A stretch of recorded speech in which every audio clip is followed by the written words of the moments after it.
Hi guys, sorry I haven't posted in a minute. This is gonna start as a sit down talk video, but then it's gonna be a vlog. So I realized last week in a blinding moment of clarity that I have a problem. It's been a problem for a really long time, and in fact I even found a video I made about it from 2023 called Trying to Break My Addiction to Escaping Reality. It's something that I've talked about in my journals, in therapy, with people that I know for so long that I can't believe I didn't realize until now that I have an addiction. Truth be told, I am zoning out of my life for a minimum of 5 hours a day doing a very specific activity. I sit on my phone, I play a puzzle game, and I listen to YouTube drama videos. I am addicted to Goral World, that side of YouTube, if anyone knows what I'm talking about, and I think that it's a problem for a lot of people. But I am specifically listening to these videos like 5 hours a day while doing this phone game. And I have known that I am just checking out of my life doing this for a long time. It's not new to me being unemployed. It's not new to after having my bipolar episodes last year. I have tried to stop. I have deleted these apps more times than I can count. I have tried to moderate. I have tried to set timers, so I'm only doing it 2 hours a day. And it's like when I'm doing it, I am in a second life. I just become suspended in space and time. Just brain off, not engaged in my body, not engaged in my life. And it's a problem. I don't eat, I hold my pee, I don't go shopping, I don't clean my apartment. I basically wait until I feel so horrible from laying down playing this game for so long that I have to get up and do something. And if you've been following me for a while, you know that I have a long history of substance use problems. Because I'm an addict. And all of a sudden the other day, I had this blinding moment of clarity. I am using this behavior to escape my life. Once I start, I can't control how much I'm doing it. I've tried to quit many times. I've tried to moderate, and I can't moderate. It's something I do every single day. I want to stop, and I can't. It's like all of a sudden this light bulb went off. I am addicted to this very specific behavior on my phone. Like, not in a colloquial sense of the term addicted. I mean, I am literally addicted to it. And I mean, it makes sense because, like, you know, with alcohol and drugs like that, that's pretty straightforward.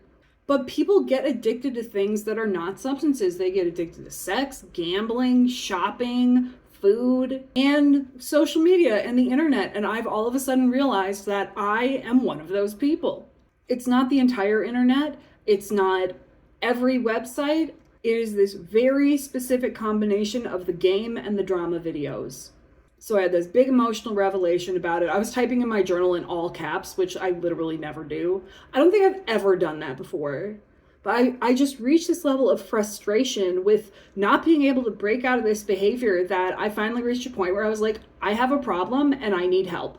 I have tried so many times to control this behavior and I can't do it. So being the go-getter bitch that I am, I immediately went online and I tried to find a program to help people with this problem. And I did actually immediately find a 12-step program specifically for people with internet and technology addictions. It just so happened that they had an online meeting starting in like an hour, and so I went to my first meeting like within 2 hours of making this realization. And like, I've never worked the steps before. I actually quit drinking just with personal therapy and journaling and social support. But I've been to a lot of like AA and NA meetings. And the first step of all of these programs is admitting that you have a problem and that you're powerless to stop it. Which a lot of people think is insulting, but it's actually a relief for people who are addicted because it's like, once I begin this activity, I am powerless to stop. I am powerless to control my behavior. And so that is why abstinence is the only way that you can get your power back. And I've never been in a program for like behavioral addiction before. So like with AA and NA, the concept of sobriety is like really straightforward. You just don't drink and you don't do drugs. But in these meetings, which I've gone to a few now, they outline that sobriety for behavioral addictions looks different. So it's this concept of bottom lines, middle lines, and top lines. So bottom lines, these are the behaviors that brought you to the program. They are the very specific behaviors that you cannot control. And for me, my bottom line is the game and the YouTube videos. Just laying down for 5 hours a day, if not more, and just zoning out from my life, just checking out. Then there's middle lines. These are like semi-problematic behaviors that could lead to or possibly become replacements for the bottom lines. So for me, that's like checking my YouTube statistics, going on Tumblr, short form videos, checking the news, and then other like behavioral problems I have, like vaping and overeating, not taking my meds on time, not following a bedtime schedule. I mean, like, these are like middle line behaviors for me, and you're supposed to abstain from those as much as you can. Then there are the top line behaviors, and these are the behaviors that you want to do. These are the behaviors that you want to be defaulting to instead of the bottom line. So for me, this is like socializing, exercising, going to therapy, taking a walk, eating, shopping, doing laundry, cleaning my apartment. Like, these are the activities where I'm actually involved in my life, and this is what I want to get to. My sister called me this morning and offered to be my temporary sponsor. So she's going to be calling me later today to make sure that I didn't re-download the games and fall back into this pattern. Because I did immediately fall off the wagon, and I've spent the last 2 days like in the dead zone with this game. And I'm not going to tell you what the game is. Don't ask. I talked about this on my blog. So many people want to know what the game is. I'm not going to tell you. You don't want this life, believe me.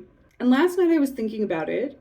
And I thought that maybe what I could try and do is when I have the urge to play the phone game, which is checking out of my life, which is just turning my brain off, maybe I could use those urges as a cue to get back inside my body, feel my body, move my body, stretch, go for a walk, eat, drink water, something, instead of disappearing. And disappearing is the name of this behavior for me. It's shorthand.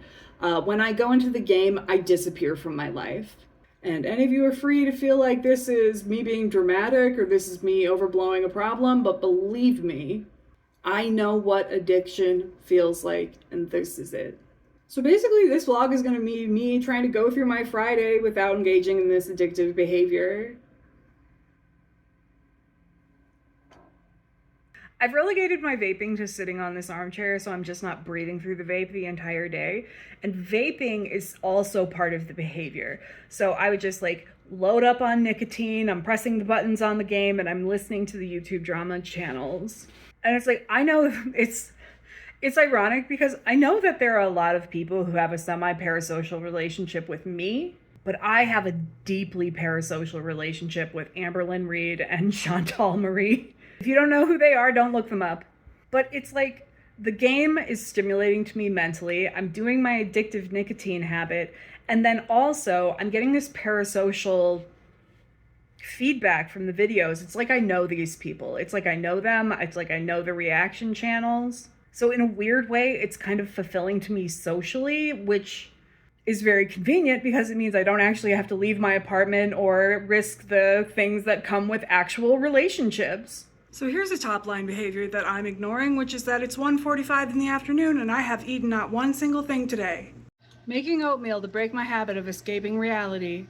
I finished my oatmeal and I went online and I filled out my unemployment request. I went downstairs and got my package, cat for scale, and I also got my laundry out of the machine. The dryers in my apartment are so freaking obnoxious because they don't dry things. So whenever I take my clothes out of the dryer, it's like I have to hang everything up to dry further. And that's on like the high setting. I mean, I got socks all the way across the piano.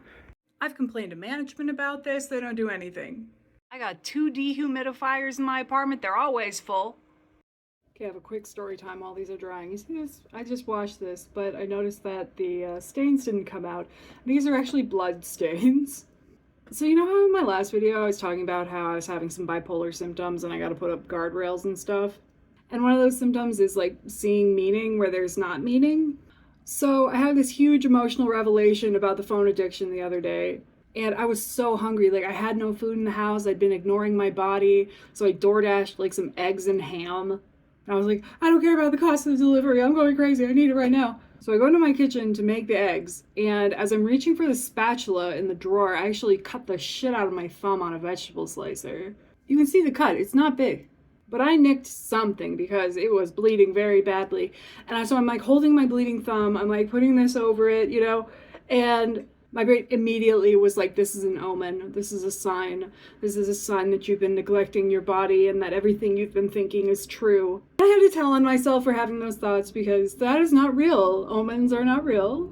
And when I have delusions, like my sister, for example, when she has bipolar disorder, and when she has delusions, they're always about like the government and conspiracies and stuff like that.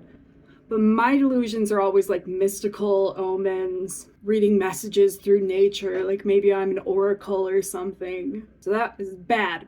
Bad. I told on myself though. Okay, so now I'm kind of hitting the wall because this is when I would start playing the game. I need to go shopping and I need to go for a walk, but all of my clothes are wet. So what I did was I edited this video, and honestly, I edit all my videos on my phone, and this program starts crapping out around 10 minutes. So I think I'm gonna make this a part 1, and then film part 2, which will be the rest of the day trying to avoid this phone thing, and I'll post that either later tonight or tomorrow. So thank you for being here. Stay tuned for part 2 to see actually the practical effects of me trying to avoid the phone. Like and subscribe. Bye!